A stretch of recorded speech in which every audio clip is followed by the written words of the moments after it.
Hello student, তোমরা যারা ক্যালকাটা ইউনিভার্সিটির আন্ডারে 5th সেমিস্টারের ছাত্রছাত্রী আছো এবং তোমাদের রাষ্ট্রবিজ্ঞান সাবজেক্টটা এমডিসি কোর্সে অর্থাৎ পাস কোর্সে আছে, তোমাদের জন্য আজকের ক্লাসটা খুবই গুরুত্বপূর্ণ।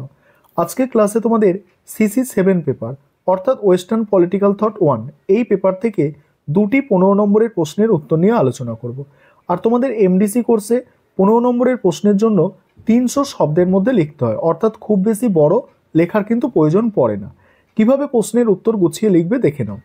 মধ্যযুগের রাষ্ট্রচিন্তার প্রধান বৈশিষ্ট্যগুলি বর্ণনা করো। এটা হচ্ছে প্রথম প্রশ্ন। প্রথমেই তোমাদের ইন্ট্রোডাকশন অর্থাৎ ভূমিকা দিতে হবে। পঞ্চম শতাব্দীতে রোমান সাম্রাজ্যের পতন থেকে পঞ্চদশ শতাব্দী পর্যন্ত ইউরোপীয় রাষ্ট্রচিন্তার ইতিহাসে যে বিশেষ ধারার বিকাশ ঘটে তাকেই মধ্যযুগীয় রাষ্ট্রচিন্তা বলা হয়। Saint Augustine, Saint Thomas Aquinas, মার্সেলীয় প্রমুখ ছিলেন এই যুগের প্রধান দিকপাল। প্রাচীন যুগের অবসান ও আধুনিক যুগের সূচনার মধ্যবর্তী এই দীর্ঘ সময় রাষ্ট্রচিন্তায় যে বৈশিষ্ট্য লক্ষ্য করা যায় তা নিচে আলোচনা করা হলো। এবার হচ্ছে মধ্যযুগের রাষ্ট্রচিন্তার বৈশিষ্ট্যসমূহ। 1 নম্বর বৈশিষ্ট্য হচ্ছে গির্জা ও রাষ্ট্রের বিরোধ। মধ্যযুগের রাষ্ট্রচিন্তার প্রধান ও দীর্ঘস্থায়ী বৈশিষ্ট্য ছিল রাষ্ট্রশক্তি ও ধর্মশক্তির দ্বন্দ্ব। কে শ্রেষ্ঠ এই প্রশ্নে দুই তরবারির তত্ত্ব উঠে আসে।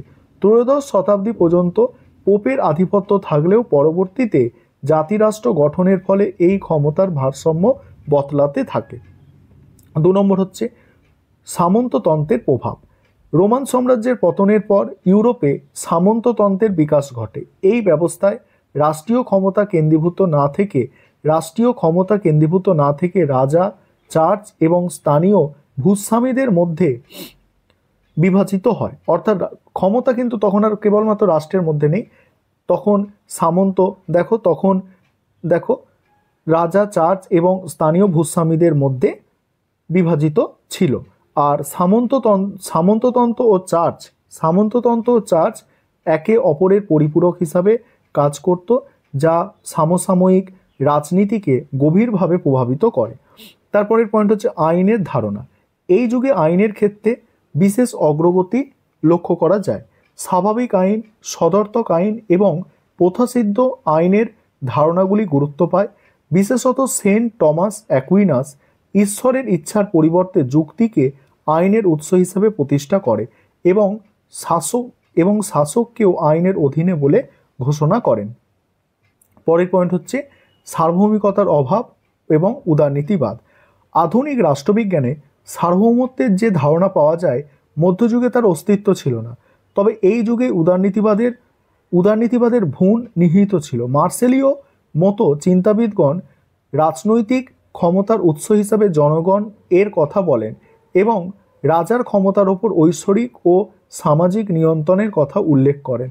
তারপর দেখো পরের পয়েন্ট হচ্ছে স্কলাটিজম কি? মধ্যযুগের শেষ পর্বে জ্ঞানচর্চার এক বিশেষ পদ্ধতির নাম স্কলাটিজম। এখানে ধর্মতত্ত্ব ও দর্শনের মধ্যে অর্থাৎ বিশ্বাস ও যুক্তির মধ্যে সমন্বয় সাধনের চেষ্টা করা হয়। জ্ঞানকে বিচ্ছিন্নভাবে না দেখে একটি সামগ্রিক ও সামাজিক দৃষ্টিতে দেখার প্রবণতা এই সময় শুরু হয়। তারপরে হচ্ছে দেখো বিশ্বজনীন মতবাদ। রোমান ও খ্রিস্টীয় আদর্শে বিশ্বাসী মধ্যযুগীয় চিন্তাবিদগণ মনে করতেন যে সাম্রাজ্য ও চার্চ হলো ঈশ্বরের ইচ্ছার ফল এবং তা শাশ্বত। ফলে সংকীর্ণ জাতীয়তাবাদের পরিবর্তে একটি অখণ্ড বিশ্বজনীন সত্তার ধারণা এই যুগে প্রবল ছিল। এবার মূল্যায়ন। সমালোচকদের মতে মধ্যযুগের রাষ্ট্রচিন্তা ছিল অনেকাংশে অস্পষ্ট, অবৈজ্ঞানিক এবং ধর্মকেন্দ্রিক।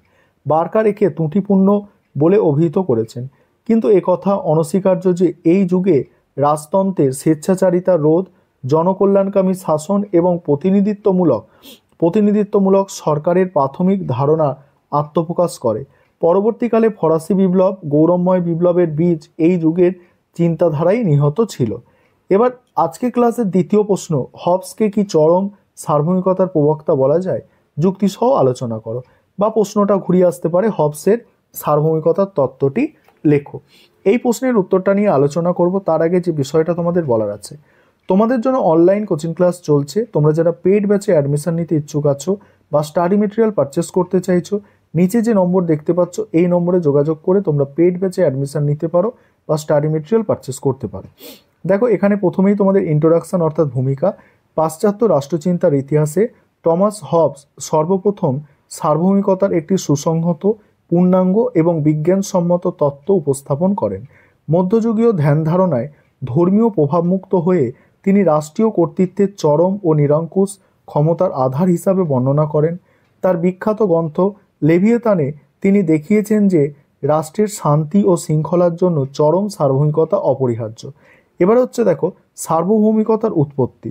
হবসের মতে রাষ্ট্র সৃষ্টির পূর্বে মানুষ প্রকৃতির রাজ্যে বাস করত। সেখানে কোনো কেন্দ্রীয় শক্তি বা আইন না থাকায় মানুষের জীবন ছিল নিঃসঙ্গ, দিন, ঘৃণ্য, পাশবিক আর স্বল্প আয়ু।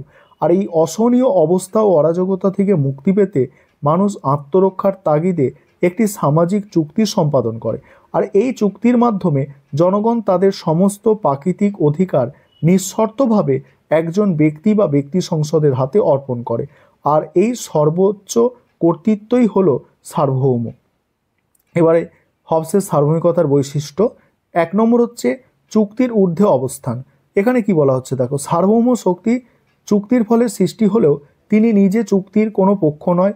জনগণ নিজেদের মধ্যে চুক্তি করে তাকে ক্ষমতা দিয়েছে, তাই সার্বভৌম কোনো শর্ত মানতে বাধ্য নয় এবং তার বিরুদ্ধে চুক্তিভঙ্গের অভিযোগও আনা যায় না। তারপরে দেখো চরম ও অসীম ক্ষমতা। হবসের মতে সার্বভৌমিকতার ক্ষমতা অসীম, অনিয়ন্ত্রিত এবং নিরঙ্কুশ। তার ক্ষমতার ওপর কোনো জাতিগত বা পার্থিব নিয়ন্ত্রণ নেই, তিনি যা করবেন তা সঠিক। তারপর হচ্ছে আইনের উৎস। হবস স্পষ্টভাবে বলেছেন সার্বভৌমের আদেশই হলো আইন, তিনি নিজেই আইনের স্রষ্টা। তিনি বলছে তাই তিনি আইনের ঊর্ধ্বে, কোনো আইন বা প্রথা তাকে নিয়ন্ত্রণ করতে পারে না। তিনি ন্যায়, নীতি ও ধর্ম অধর্মের একমাত্র নির্ধারক।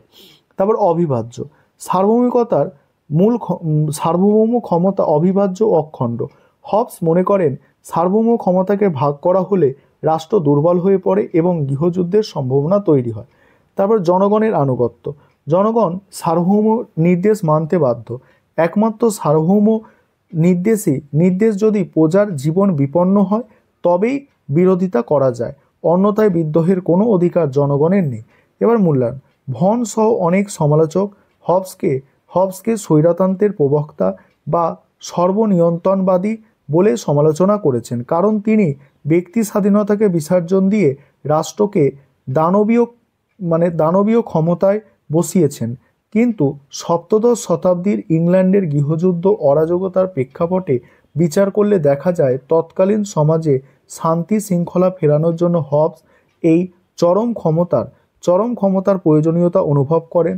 তার কাছে নৈরাজ্যের একমাত্র বিকল্প ছিল এই শক্তিশালী ও চরম ক্ষমতা সম্পন্ন সার্বভৌম রাষ্ট্র। এই ছিল তোমাদের আজকে গুরুত্বপূর্ণ 2টি 15 নম্বরের প্রশ্নের উত্তর।